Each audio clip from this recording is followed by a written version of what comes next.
You're unbelievable! You're insane! Ma'am Rose sa amin ng 300,000 pesos para dalhin sa kanya yung suspect. Nang makita ni Jerry si Renz sa labas ng restaurant, ay agad naisip ni Luz na desidido si Rose na ituloy ang pagpapanggap niya. Si Rose pa mismo ang nagpapasok sa binata na nagkunwaring welcome na welcome si Renz doon. Inabot ni Rose ang damit na binili niya para sa kanya, sabay sinabi niyang gusto niyang yun ang isuot ng binata sa kasal nila ni Sandra. Masayang-masaya naman si Renz sa sandaling yan na agad siyang nagpasalamat, sabay napansin niyang parang hindi okay si Rose na wala siyang kaalam-alam na naisahan siya nito. Tinanong ni Renz kung hindi siya masaya na ikakasal na sila ng anak niya.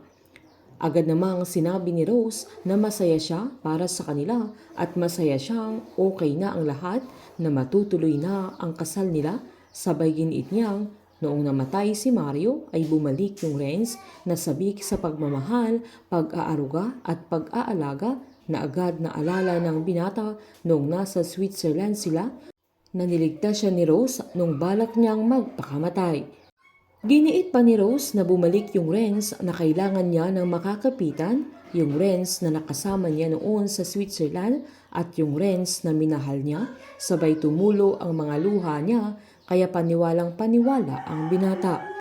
Humingi pa ng sorry si Rose dahil hindi niya dapat nararamdaman ang bagay na yun, na hindi na dapat siya ang nasa tabi ng binata dahil hindi na pwede na ayaw niyang saktan ang dalaga dahil mahal na mahal niya ang anak niya, sabay nagmakaawa kay Renz na mangako siya sa kanya na aalagaan, mamahalin niya si Sandra at sisiguraduhin niyang magiging masaya ang dalaga sa piling niya dahil bilang ina ay kakalimutan na niya ang kaligayahan niya.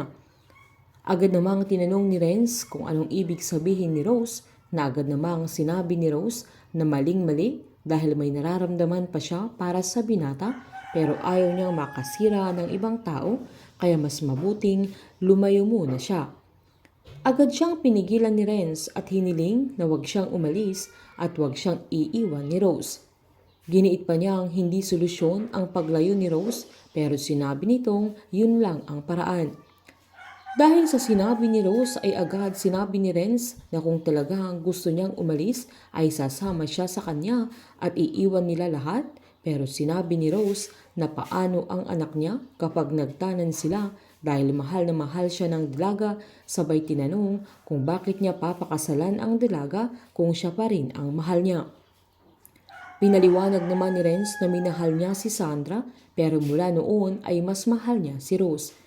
Gigil na gigil si Rose sa galit dahil sa mga sinasabi ni Renz na siya mismo ang nagbuking sa sarili niya pero pinigilan niya ang sarili niyang magalit sa binata dahil kailangan niyang magawa ang plano niya.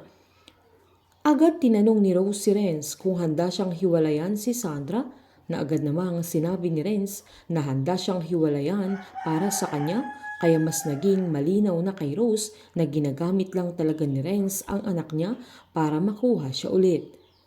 Pinaalala ni Rose na kung gagawin niya yun ay hindi na siya mapapatawad ni Sandra kaya hinawakan ng binata ang mga kamay niya sabay pinaalala na buong buhay ni Rose ay iniisip niya lagi ang kapakanan ni Sandra na kanyalimutan at ginawa niya lahat para sa anak niya na panahon na rin na isipin ni Rose ang sarili niya na gawin niya kung anong makapagpapasaya sa kanya.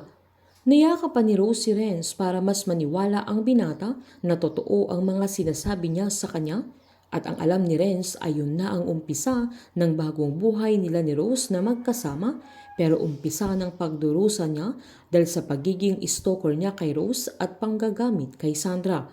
Bago ang kasal nila ni Sandra ay lalayas na siya sa kondo at pupuntahan niya si Rose dahil ang buong akala niya ay magtatanan sila pero sa araw ng pag-alisanan nila ay makukulong na siya. Dahil sa inisahan siya ni Rose at Matt ay mananaig ang galit ni Renz kaya sisingilin niya ang buong pamilya ni Rose. Painit ng painit ang mga tagpo, sabay-sabay po nating subaybayan ang advance episode at ang huling 4 na linggo ng Unbreak My Heart dito po sa aking channel. Patuloy lamang pong manood at mag-subscribe para ma-update po kayo sa mga susunod na episode. Marami pong salamat.